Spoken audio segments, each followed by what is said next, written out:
आपका अपने चैनल भक्ति सोर्स रुद्र में स्वागत है। नमस्कार दोस्तों, आज मैं आपको एक ऐसी अद्भुत और रहस्यमय कहानी सुनाने जा रही हूँ जिसे सुनकर आपका मन भक्ति से भर जाएगा। आखिर क्यों भगवान शंकर ने माँ गंगा को अपने सिर पर धारण किया था? क्या इसके पीछे केवल एक साधारण कारण था या इसमें कोई बहुत बड़ा रहस्य छुपा हुआ है? इस कहानी में आपको भगवान शिव की शक्ति, माँ गंगा का अभिमान और राजा भगीरथ की कठिन तपस्या के बारे में जानने को मिलेगा। अगर आपको महादेव की ये पवित्र कहानी अच्छी लगे तो वीडियो को लाइक जरूर करें और कमेंट बॉक्स में हर हर महादेव अवश्य लिखें। तो चलिए शुरू करते हैं भगवान शंकर और माँ गंगा की दिव्य कथा। बहुत समय पहले की बात है। धरती पर राजा सागर नाम के एक बहुत महान और शक्तिशाली राजा राज्य करते थे। उनके 60,000 पुत्र थे। एक दिन राजा सागर ने अपने साम्राज्य की शक्ति दिखाने के लिए अश्वमेध यज्ञ करने का निश्चय किया।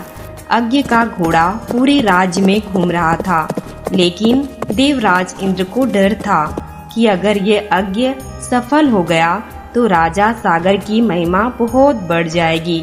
इसलिए इंद्रदेव ने चोरी से उस घोड़े को उठाकर कपिल मुनि के आश्रम में बांध दिया।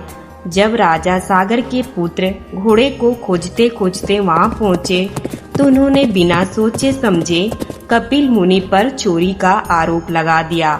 उस समय कपिल मुनि गहरी तपस्या में लीन थे। उनकी तपस्या भंग हुई और उन्होंने क्रोध में अपनी आंखें खोली। उनके तेज से राजा सागर की सभी 60,000 पुत्र वहीं भस्म हो गए। उनकी आत्माएं भटकने लगी क्योंकि उन्हें मोक्ष नहीं मिला था। कई वर्षों के बाद राजा सागर के वंश में भगीरथ नाम के एक महान और तपस्वी राजा का जन्म हुआ। जब उन्हें अपने पूर्वजों की इस पीड़ा के बारे में पता चला तो उन्होंने प्रण लिया कि वे स्वर्ग से माँ गंगा को धरती पर लाएंगे ताकि उनके जल से उनके पूर्वजों को मोक्ष मिल सके। उसके लिए भगीरथ हिमालय की कठिन पहाड़ियों में जाकर वर्षों तक तपस्या करने लगे। उनकी कठोर तपस्या से प्रसन्न होकर माँ गंगा ने कहा, मैं धरती पर तो आ जाऊंगी, लेकिन मेरे प्रचंड वेग को कौन संभालेगा? अगर मैं सीधे स्वर्ग से पृथ्वी पर उतर गई तो पूरी धरती नष्ट हो जाएगी। ये सुनकर भगीरथ चिंतित हो गए। तब उन्होंने भगवान शिव की कठोर तपस्या शुरू की। वर्षों तक उन्होंने महादेव का ध्यान किया। आखिरकार भगवान शिव उनकी भक्ति से प्रसन्न हुए और बोले, वत्स भगीरथ, मैं गंगा को अपनी जटाओं में धारण करूंगा। जब माँ गंगा स्वर्ग से धरती की ओर उतरी तो उन्हें अपनी शक्ति पर बहुत अभिमान था। उन्हें लगा कि उसके वेग को कोई रोक नहीं सकता। वे बहुत तेज गति से भगवान शिव के ऊपर गिरी, लेकिन जैसे ही वे महादेव के सिर पर पहुंची, भगवान शिव ने उन्हें अपनी विशाल जटाओं में कैद कर लिया। गंगा माँ उन जटाओं में उलझकर रह गई और उनका सारा अभिमान टूट गया। भगीरथ ने फिर भगवान शिव से प्रार्थना की। तब महादेव ने धीरे धीरे अपनी जटाओं से गंगा की एक पतली धारा को पृथ्वी पर प्रवाहित किया। माँ गंगा भगीरथ के पीछे पीछे चलती हुई उस स्थान तक पहुँची जहाँ राजा सागर के पुत्रों की राख पड़ी थी।